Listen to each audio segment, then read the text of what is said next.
Hi, my name is Vinay Venkatraman, and I'm trained as a designer, but I love dabbling with design, technology, and science.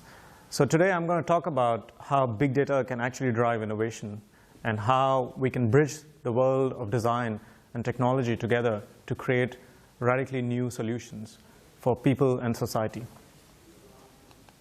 So this is a little anecdote from the 50s. This enormous thing that's being loaded onto an aircraft was actually a hard drive that was developed by IBM. And this was big data back in the 50s. It actually could have a capacity of 5 megabytes. This was phenomenal at that point of time. But today, this has very little relevance. So there's a report that was generated by Tech America Foundation a couple of years ago where there were estimates about how much data is being produced today. And these are enormous figures. There's apparently in 2011 about 1.8 zettabytes of information was created globally. And this is growing exponentially.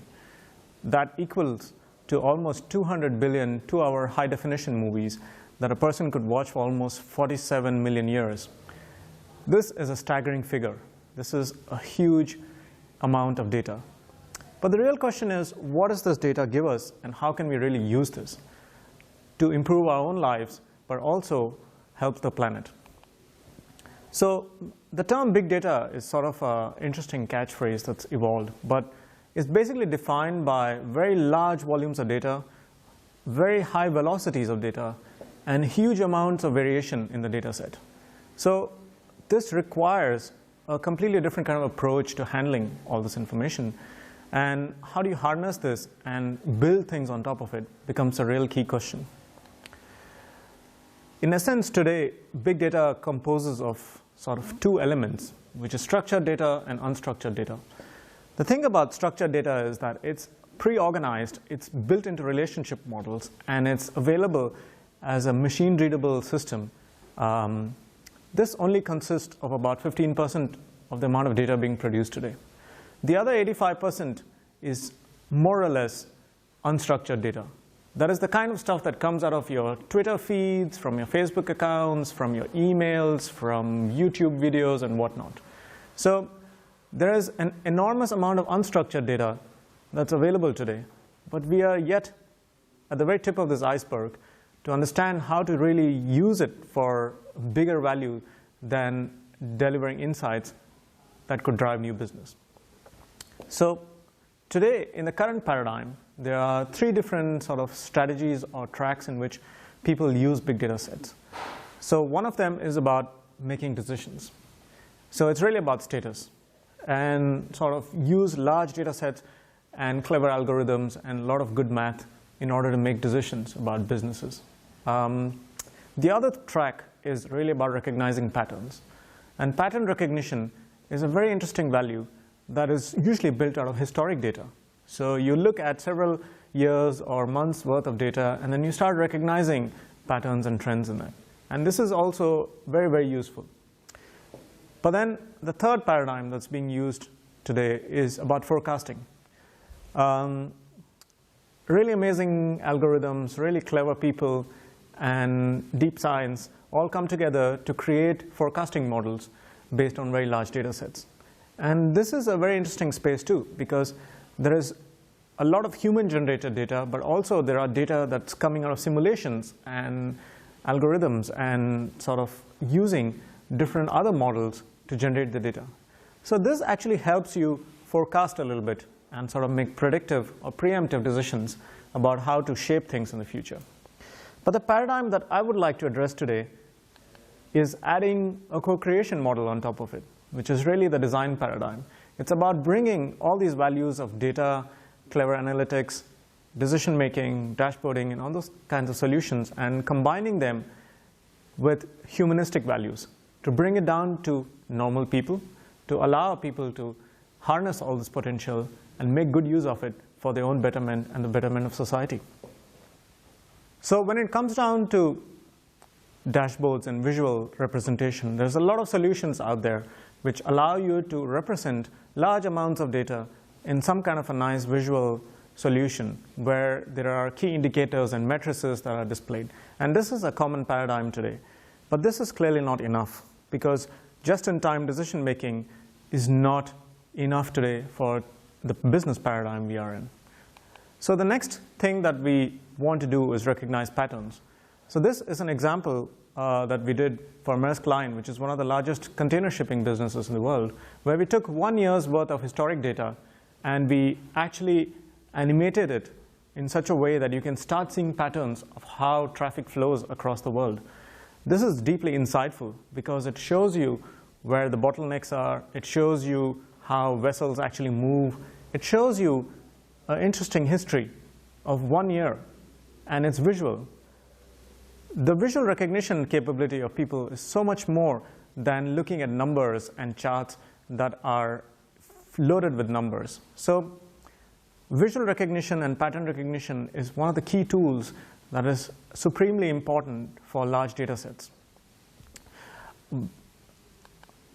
Forecasting becomes the next sort of paradigm.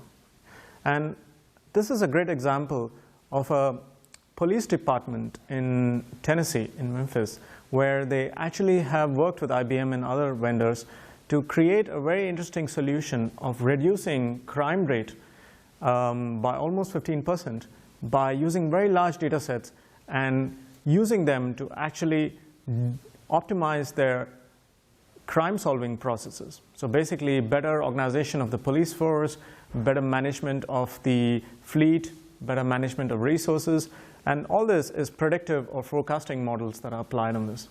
This is a very interesting space to be in, for sure. But then the real question that we should ask ourselves is, how do we move from problem solving to opportunity seeking? Because it's not just enough today to solve existing problems. We have to be opportunistic. We have to sort of go that extra mile and create opportunities where none existed before. And the other thing that big data is often thought about as a model for justifying decisions. Dashboards are typically examples of how you consolidate large amounts of data and then you justify your decisions. But that's not enough. We need to understand and get deep insight. And getting deep insight is not just about using data. It's really about understanding people. It's about understanding behavior and society. So all this put together gives us a new paradigm, which is all about opportunity seeking, gathering deep insight, and developing new solutions. And existing solutions can be modified and evolved into a new space. So from my paradigm, I would like to understand how we can do something more interesting with all these large data sets. So it's really about storytelling, which is a very interesting value proposition. So how do you tell brilliant stories with very large data sets? Because eventually, the thing that people remember is the story, not the figures. Sense making, that's the other interesting challenge. Today, we are surrounded by an abundance of different kinds of sensors, different kinds of technology that can actually throw out huge amounts of data. But how do we use it? And how do we create interesting solutions for that? And then there is the design and data mashups. So how do you combine the two and create something really interesting? A word about complexity. Complexity and data go hand in hand. Today, there is no escape from complexity. In today's world, the amount of data we are seeing is like an enormous supermarket. But the thing is that you never get this bird's eye view. What you get is typically a view of the aisle, or more often than not, a keyhole view of the same data set. So the real question becomes, how do we harness all this and cope with all this complexity? Because complexity isn't going to disappear from our lives. What's going to happen is that we are only going to strive for simplicity. So the thing that I would like to propose is that we'll better learn how to manage complexity in a more elegant way. So in that space, there's a lot of work that's going on in sort of the quantified self, or expressing yourself and your life in data. There's lots of amazing products like the Fitbit or the Nike Fuel Band, which have actually hit the market today, which generates enormous amounts of data about yourself. How do we use all this becomes a really interesting question. The Internet of Things, it's another paradigm where almost every device today is becoming intelligent. It has sensors, it has capabilities of creating data. Everything has an IP address. So this means they're addressable and they're harnessable. So how do we combine these two things and create value for ourselves? The other trend is crowdsourcing. There's enormous amounts of people out there with smartphones and devices. This is a great example of noise level calculations that are done globally by crowdsourcing through this website called White Noise. And it's really fascinating that a little app can actually gather so much data across the world, and you can do really interesting models around this. This was a fascinating example, again, of a DIY sort of data input technique where after the Fukushima sort of disaster, a lot of hobbyists and enthusiasts got together and they created different kinds of hackable radiation sensors. And they have actually created a wide net of data that is really, really usable by public and sometimes surpasses even what government or official data sets can actually offer. Gamification is another trend. This is a very fascinating big data set game which is about understanding protein structures, and it's designed as a game so that people can contribute in small ways and actually deliver a unique solution of unfolding large protein structures in order to create new pharmaceutical or new medical solutions. Generative artifacts is another interesting trend where actually data is being used to create products from scratch, where people can customize and people can actually manipulate and modify data so that it suits the living conditions. This is a very interesting example of a Spanish company which actually makes generative furniture with data. But then the most powerful element of all this is storytelling with data. So here's an example of an amazing data set that's come out of Germany on cancer. There's an organization which collects large amounts of data on cancer patients, and Oliver Zimmet, he actually created visualizations out of these things. This is a fascinating example of how visualization can go a long way in storytelling. So that data today is available as structured tables, but this does not make so much sense because you really have to decipher this in a different way. This does not make a story in your mind. So the real question is, how do you transform this into a visualization? So this is the power of design, really.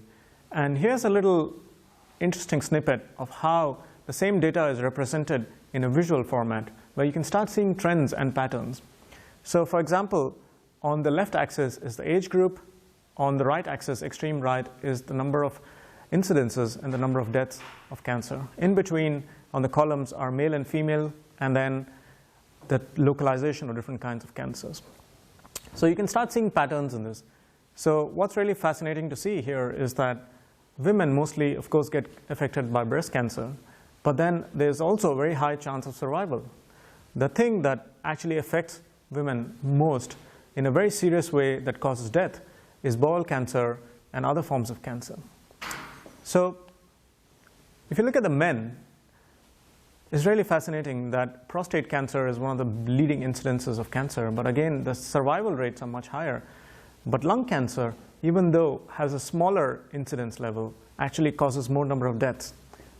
So you can actually start seeing different kinds of patterns, and the most deaths today in Germany are caused by a combination of lung cancer and bowel cancer, both for men and women.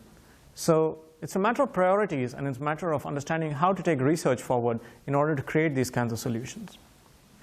So pattern recognition, storytelling, and delivering unique solutions becomes a paradigm that design can actually bring to large data sets. It creates new innovation space. It allows companies to transform their strategies, allows them to rethink their business models often, and create really unique solutions that are of genuine value to the end users. So to bring together all these different values of creativity, innovation, design, big data, and science, we are creating the Big Data Visualization Academy in collaboration with the Danish Design Center and the Aarhus and Copenhagen communes. So the thing that we're going to do there is that we're going to learn how to gather data, cook data, serve data, and eventually how to consume data. All this packaged in a format of great visualization skills and exploring holistic solutions that will actually create meaning for society in new ways. So we are hoping to bring together science, data, and design on the same platform and create a whole new paradigm of skills and a different way of approaching large data sets that will create meaningful new solutions for everyday life, for our own benefit and for the benefit of greater society. Thank you so much.